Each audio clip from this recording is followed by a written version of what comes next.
अयोध्या में महाराष्ट्र के राजनीतिक घटनाक्रम पर बोले अखिलेश यादव, विधायकों को लाभ और पद का लालच दिखाकर अपने साथ लाना भ्रष्टाचार नहीं है।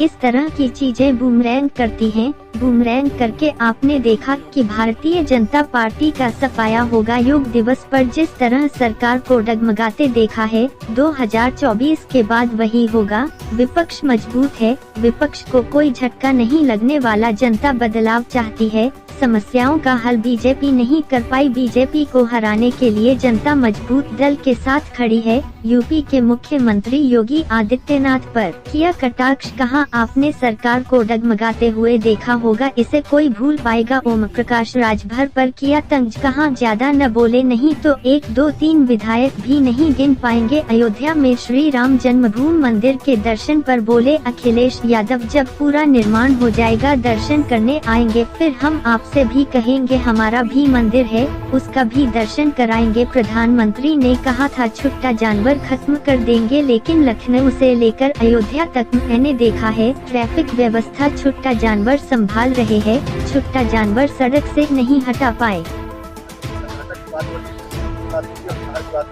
देखिए, अब ये है कि बातों बातों में क्या क्या बातें लोग कर रहे हैं। बीजेपी हमेशा इस तरह के प्रयोग करती रही है। हमें आपको इस बात के लिए सोचना चाहिए कि बीजेपी जो हमेशा ये बात कहती थी कि भ्रष्टाचार खत्म होगा, क्या पार्टियों को तोड़ना भ्रष्टाचार नहीं है? विधायकों को किस तरह का लाभ दिखा करके अपने साथ लाया जा रहा है? क्या पद देने की बात कह करके उन्हें सपने दिखा करके, क्या ये भ्रष्टाचार नहीं है? ये लगातार लोकतंत्र को कमजोर करने के लिए, और जनता जो जनादेश देती है उसका अपमान करने का काम अगर कोई करता है, भारत की राजनीति में अगर किसी ने लोकतांत्रिक व्यवस्थाओं को तोड़ा है तो वो है भारतीय जनता पार्टी। और लगातार इस तरह का प्रयास वो करते रहते हैं, लेकिन जनता समझ गई है इस तरह की चीजें कई बार बूमरैंग करती हैं। बूमरैंग कर करके आप देखना कि भारतीय जनता पार्टी का सफाया होगा। मैं लखनऊ से चला हूं, देखो तुम कैसी बातें करते हो। कितनी बार बोलता हूं, अगर राम की धरती वाले लोग और खासकर अयोध्या के हमारे पत्रकार ये बात भूल जाएं कि मैं अयोध्या में आकर के क्या कहता हूं। मैंने हमेशा वही कहा कि हम लोग जब पूरा निर्माण हो जाएगा तो दर्शन क्यों करने का नहीं आएंगे, और फिर हम तो आपसे भी कहेंगे हमारा भी मंदिर है, उसका भी दर्शन कराएंगे आपको।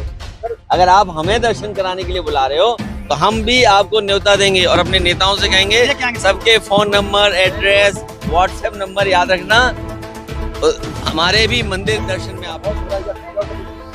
देखिए, उलझो मत इसमें। हमें आपको ये सोचना चाहिए कि जो मुनाफा हो रहा है महंगाई के कारण, वो किसकी जेब में जा रहा है, और क्या वजह है कि बड़ी बड़ी इन्वेस्टमेंट मीट के बाद भी कोई उद्योगपति उत्तर प्रदेश नहीं आया, कारखाना नहीं लग रहा है। आखिरकार उसको कारण क्या है?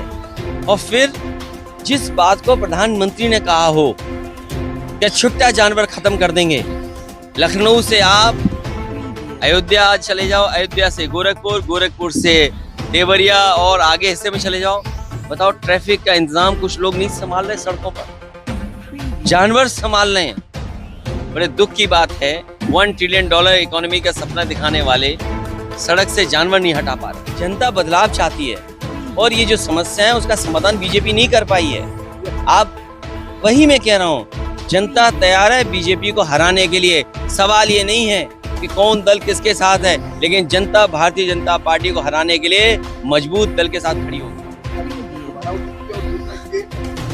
अब होगी वहां पर जहां पर आपने सरकार को डगमगाते देखा है। 24 के बाद वही होगी जहां की आप बता रहे हो बात। कोई विपक्ष को झटका नहीं लगने वाला है, और विपक्ष अपनी अपनी जगह मजबूत है, ये याद रखिए। विपक्ष अपनी अपनी जगह बहुत मजबूती से लड़ रहा है बीजेपी के खिलाफ। एक नेता भी कोई मिल जाए, दूसरा नेता मिल जाए, मैं इतना ही कहूंगा उनसे कि वो ज्यादा ना बोलें, ना 1, 2, 3 के बाद गिनती अपने विधायकों की नहीं कर पाएंगे। अभी योगा दिवस था, आपने पूरी सरकार को डगमगाते देखा होगा, हिलते डुलते देखा होगा योगा में। ये बात कोई भूल जाएगा।